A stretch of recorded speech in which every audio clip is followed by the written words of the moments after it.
everybody, welcome back to Bobby's Bicycle Repair. Today I'll be starting my painting.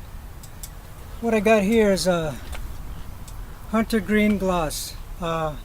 It's a paint and primer. So I'm going to go ahead and give it a shot and see what we come up with.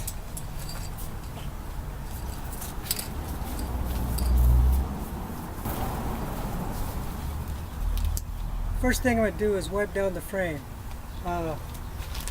It's kind of been sitting for a while, collecting dust.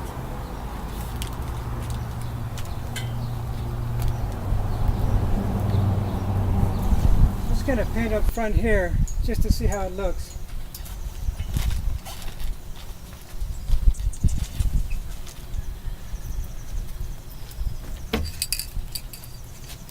Go ahead and shake my spray can.